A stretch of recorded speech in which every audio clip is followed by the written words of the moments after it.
You studied hard, you found a decent job, you saved your money, skipped the vacations, and cut back on spending. Yet somehow, the milestone of owning a home keeps moving further out of reach. For most of modern history, a house was simply a place to live. In the decades following World War II, a single middle-class income could often support an entire household and easily cover the mortgage payments on a modest home. But this chart shows exactly when the rules changed.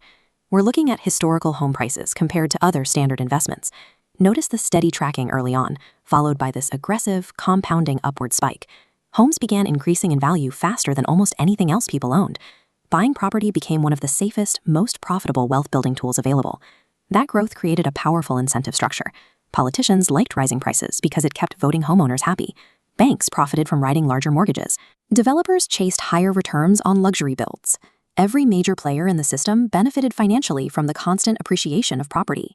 When a society treats shelter as an investment that must constantly grow in value, it creates a zero-sum game.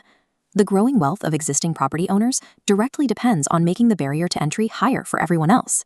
In a normal market, when demand drops, sellers lower their prices. If people stop buying televisions or cars, they get cheaper. Housing rarely follows that logic. Even when the market slows down, home prices stay stubbornly high. To understand why, we have to look at how we regulate land.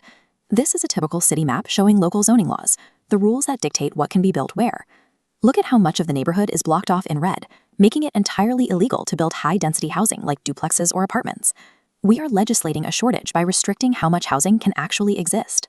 Regulations are only half the problem. Sometimes developers sit on valuable urban land and intentionally build nothing. Since the dirt itself constantly goes up in value, holding an empty lot for years can generate massive returns with almost zero effort. When construction does happen, it is incredibly expensive. Between labor shortages, high material costs, and years of legal reviews, the overhead is massive.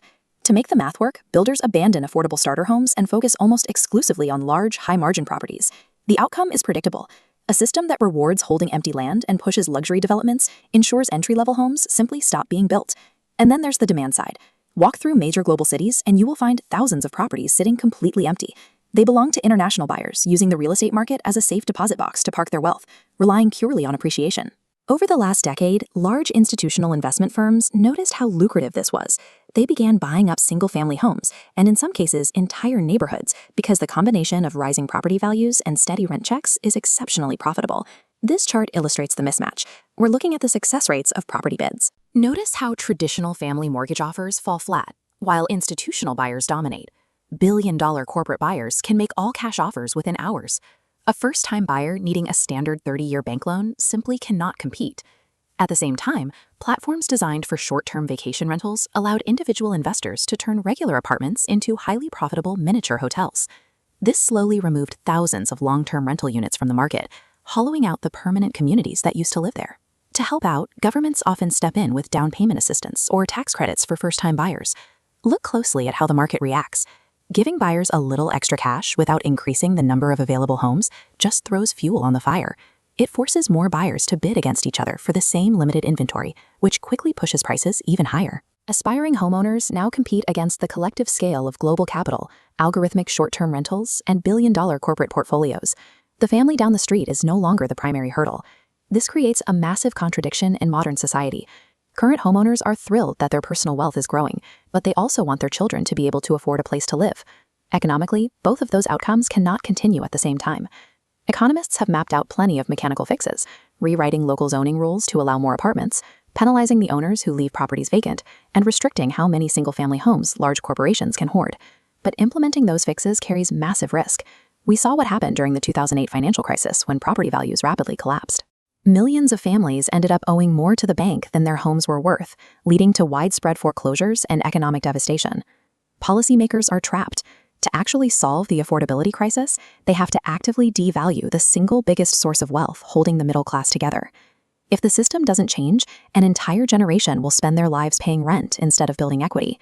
The gap between those who own property and those who don't will simply continue to widen. The fallout extends far beyond bank accounts. People are forced into extreme, exhausting commutes just to find shelter they can afford. Many are delaying marriage and postponing having children, simply because they lack the physical space or financial stability to start a family. There was no smoke-filled room where a single villain orchestrated all of this. It happened slowly. Thousands of rational, heavily incentivized decisions made by local governments, builders, banks, and regular homeowners compounded over decades. The dream of owning a home hasn't disappeared because people stopped working hard. It faded because the rules of the game evolved. This is the harsh reality of the modern market. When you transform one of humanity's basic requirements for survival into its most profitable financial asset, affordability isn't a glitch. It is the sacrifice required to keep the system running.